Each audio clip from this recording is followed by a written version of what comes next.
आज हम लोग पदार्थ विज्ञान पढ़ेंगे और वो भी बहुत जल्दी जल्दी पढ़ेंगे ना, क्योंकि अभी AIPJT का एग्ज़ाम सर पर है, तो अगर धीरे धीरे पढ़ेंगे तो याद नहीं होगा ना। तो एक क्विक रिवीजन लेंगे और ये वही लोग कर सकते हैं जिन्होंने एक बार पढ़ा हो। अगर आप अभी चालू कर रहे हैं तो स्किप कर दीजिए वीडियो, कोई मतलब नहीं है इसका ना, मतलब आपको समझने में ही टाइम चला जाएगा कि क्या है और कैसे होता है। तो अगर आपने एक बार पढ़ रखा है और अगर आपने रिवीजन के लिए ये वीडियो आप मतलब ओपन कर रहे हैं तो ही आप इसको पढ़िएगा। ओके, तो लेट्स स्टार्ट। पदार्थ विज्ञान में दर्शन टॉपिक स्टार्ट करेंगे। तो दर्शन दो प्रकार का होता है, आस्तिक एवं नास्तिक। आस्तिक दर्शन जो वेद को मानते हैं उसको आस्तिक बोलते हैं। ये 6 प्रकार के होते हैं: न्याय, वैशेषिक, सांख्य, योग, मीमांसा, वेदांत।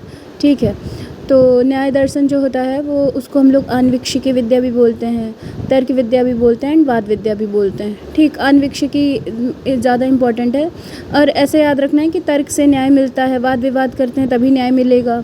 आन्वीक्षिकी में ना आ रहा है, ना से न्याय हो गया है ना, तो आन्वीक्षिकी एंड न्याय दोनों सेम है। और इसके लेखक महर्षि गौतम है, अक्षपाद हैं। और भाष्यकार इम्पॉर्टेंट है, भाष्यकार इसके कौन है? वात्स्यायन है। भाष्यकार इसके न्याय दर्शन के वात्स्यायन है। तो जैसे इसमें न्याय में 2 बार आ रहा है, वैसे वात्स्यायन में 2 बार आ रहा है, तो ये हमें याद रखना भाष्यकार। फिर प्रमाण है अर्थ परीक्षणम न्यायम, कि प्रमाण से अर्थ की परीक्षा करता है, तो ये भी हमें याद रखना है। जैसे बिना प्रमाण के न्याय नहीं मिलता है, तो ये याद रखना है कि जैसे हमें कोर्ट में देना पड़ता है ना कि ये प्रमाण है, ये प्रमाण है और देखिए हमें न्याय मिलना चाहिए, तो ऐसा याद रख लो कि प्रमाण है अर्थ परीक्षणम न्यायम। फिर उसके बाद प्रमाण मुख्य प्रतिपादक विषय है। फिर यह आरंभवाद या असत कार्यवाद को मानता है। तो आरंभवाद, असत कार्यवाद, आन्वीक्षिकी, तो न्याय का आन्वीक्षिकी से याद रखना कि आरंभवाद और असत कार्यवाद को मानता है। सत कार्यवाद कौन मानता है? सांख्य दर्शन और योग दर्शन मानते हैं ना, तो उसको भी आगे देखेंगे। और इसके लिए बोला गया है सत असत जायते। सत असत जायते किसके लिए बोला गया है? न्याय दर्शन के लिए बोला गया है। ठीक है, फिर उसके बाद प्रदीप सर्व विद्यानाम उपाय सर्व करुणाम, और फिर ये भी जो है न्याय दर्शन के लिए ही बोला गया है। और आश्रय सर्वधर्माणाम शाश्वत आन्वीक्षिकी विद्या, ये भी न्याय दर्शन के लिए बोला गया है। और त्रैतवाद का सिद्धांत न्याय दर्शन जो है मानता है। त्रैतवाद में क्या आता है? परमाणु, आत्मा और ईश्वर, तो ये हमें याद रखना है कि त्रैतवाद का सिद्धांत कौन मानता है? न्याय दर्शन मानता है। और इसमें क्या क्या आता है? परमाणु आता है, आत्मा आता है और ईश्वर आ जाते हैं। ठीक है, परमाणु, आत्मा और ईश्वर। फिर जगत का समवायी कारण परमाणु है और निमित्त कारण ईश्वर है, ऐसा कौन बोलता है? न्याय दर्शन बोलता है कि समवायी कारण कौन है? परमाणु, परमाणु से ही बन करके पूरा जगत बना हुआ है मिल करके। और निमित्त कारण कौन है? ईश्वर। निमित्त कारण है ईश्वर, क्योंकि वो हमें दिख नहीं रहा है, पर है तो है ही, नहीं होगा तो कोई नहीं है। तो फिर ऐसा जगत का समवायी कारण परमाणु है और निमित्त कारण कौन है? ईश्वर। और न्याय दर्शन जो है ये 16 तत्वों का वर्णन करते हैं। सांख्य दर्शन 24 का करता है, लेकिन यहाँ पर क्या बोल रहे हैं? यहाँ पर 16 तत्व ही बता रहे हैं। बहुत इंपॉर्टेंट है, 16 तत्व कौन मानता है? न्याय दर्शन मानते हैं, है ना। तो ऐसा कि ऐसा याद कर लो कि जैसे 16 सोमवार की औरतें व्रत रहती हैं, तो जो व्रत रहती हैं उन्हीं को न्याय मिलता है। जो 16 सोमवार का व्रत रहती हैं उन्हीं को न्याय मिलता है शादी में। ऐसा याद रख लो। ऐसा होता है ना, शादी जुआ है, किसको कौन मिल जाए कुछ नहीं पता है, तो ऐसा है कि जो व्रत रखेगा उसी को अच्छा न्याय मिलेगा, उसी को महादेव अच्छा न्याय देते हैं, ऐसा सोच लो, बस याद रखना है। ठीक है, तो न्याय दर्शन किसको मानता है? 16 तत्वों को मानता है, या 16 तत्वों का वर्णन करता है। फिर उसके बाद आता है वैशेषिक दर्शन या अलौकिक दर्शन, उसी को समान तंत्र, समान न्याय, कल्प न्याय भी बोलते हैं। तो इसमें कन्फ्यूज़न हो सकती है। मान लो समान न्याय पूछ ले, तुम्हें लगे कि तो न्याय दर्शन का पूछ रहा है, नहीं, अगर न्याय के आगे कल्प, समान कुछ भी करके आता है तो न्याय के जस्ट बाद वाला मान लेना, वैशेषिक दर्शन के बारे में बात हो रही है। और अलौकिक दर्शन ने इनको लिखा है, महर्षि कणाद ने लिखा है, उन्हीं का नाम अलौकिक था।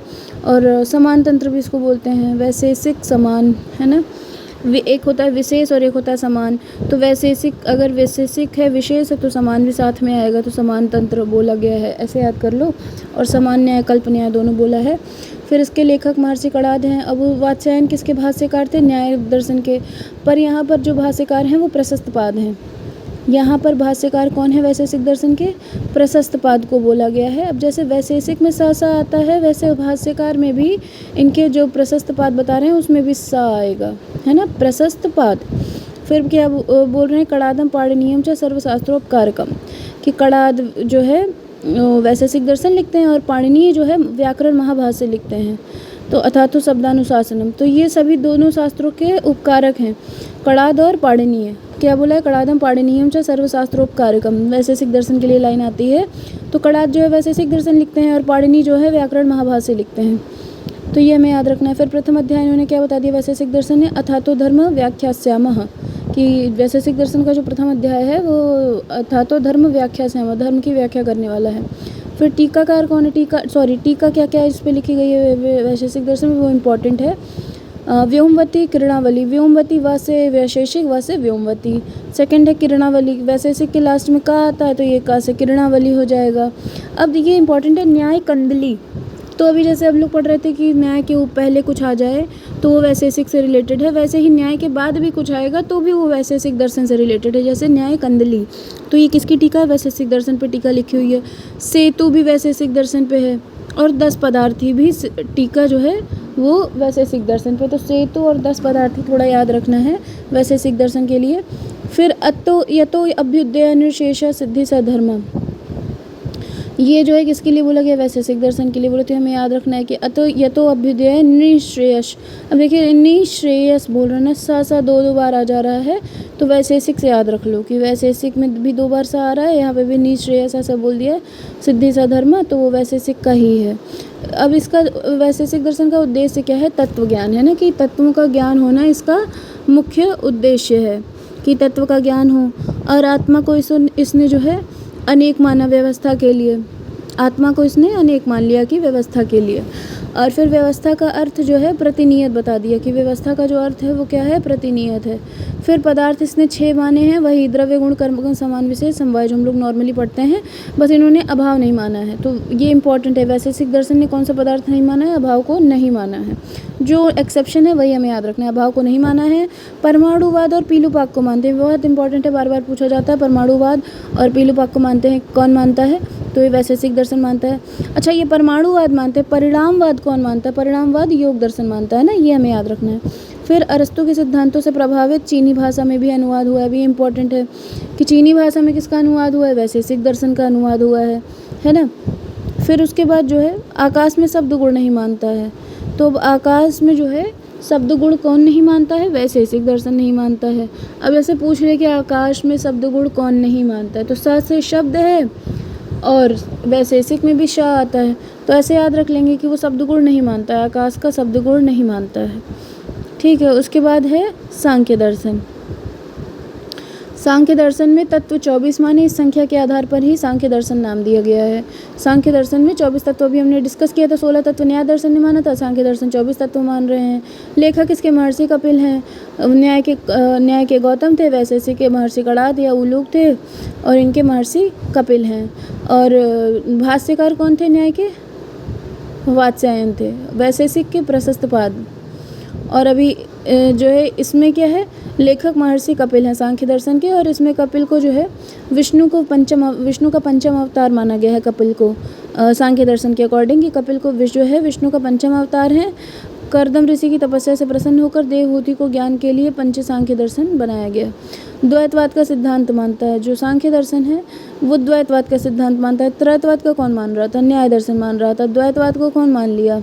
ये मान लिया सांख्य दर्शन ने। अब संख्या में 2, मैंने ऐसे याद किया था कि इसमें संख्या में 2 कोई भी चीज़ें होती हैं संख्या में 2 होती हैं, जैसे कान हो गया, मतलब मैक्सिमम बॉडी में अगर देखा जाए, हाथ हो गया तो वो 2 है, पैर हो गया तो वो 2 है ना, और कान हो गया तो वो 2 है।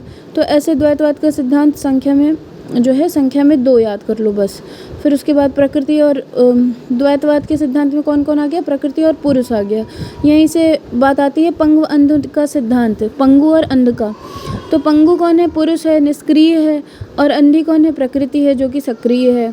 तो ऐसे याद रखेंगे, जहाँ द्वैतवाद याद आएगा तुरंत सांख्य याद आ जाएगा। अब द्वैत से 2 होता है तो पंगु और अंध हो गया, तो पंगु और अंध का अगर सिद्धांत पूछे तो वो भी सांख्य के अंदर आ जाएगा। फिर 24 तत्व किसने बताया? सांख्य दर्शन ने बताया। प्रकृति, अव्यक्त अहंकार, 11 इंद्रिय, पंचमहाभूत, पंच तन्मात्रा, ये याद हो जाएगा।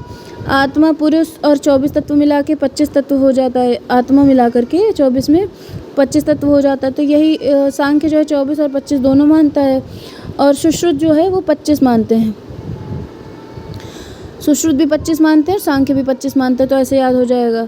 फिर उसके बाद सत्कार्यवाद अभी मैंने बताया था। असत्कार्यवाद कौन मान रहा था? आन्वीक्षिकी यानी कि न्याय दर्शन। अब सत्कार्यवाद कौन मान रहा है? सांख्य दर्शन मान रहा है। फिर सत्कार्यवाद के लिए क्या बोला है? सत सत जायते। वहाँ असत्कार्यवाद के लिए क्या बोला था? सत असत जायते। तो अगर सत असत जायते बोल देगा तो वो न्याय दर्शन का हो जाएगा, पर सत सत जायते हो जाएगा तो वो सांख्य दर्शन का हो जाएगा। तो ये यहाँ पर कंफ्यूज नहीं होना है। जो वस्तु, अब सत्कार्यवाद का अर्थ क्या है कि सत सत जायते, तो मतलब जो वस्तु उत्पन्न हो रही है वो पहले से ही उसके कारण में थी, वो नई उत्पन्न नहीं हुई है ना। ये इसका मतलब होता है कि सत सत जायते, सत से सत की उत्पत्ति हो रही है, वो पहले से ही कारण में थी, कुछ भी ऐसा नहीं था जो उत्पन्न नहीं हुआ हो पहले। फिर उसके बाद प्रमाण इन्होंने 3 बता दिए, प्रत्यक्ष, अनुमान और शब्द। फिर दुख और हेय, सुश्रुत और सांख्य दोनों का बराबर ही 3 है, जो कि उन्होंने बताया आध्यात्मिक, आदि दैविक, आदि भौतिक। फिर व्याधि 7 प्रकार की बता दी, सुश्रुत के ही समान। सांख्य बहुत हद तक सुश्रुत के समान चल रहे हैं, कुछ ना याद आए तो सुश्रुत का ही लगा देना है।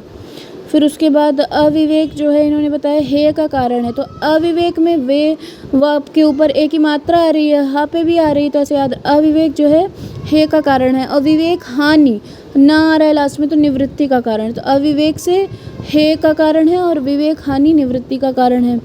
अब जो है सांख्य दर्शन ने अनुमान 2 बता दिए, 2 भेद बताए, विदित और अविदित, तो ये याद रखना है। अब इसके बाद 3 दर्शन नेक्स्ट वाले वीडियो में पढ़ लेंगे।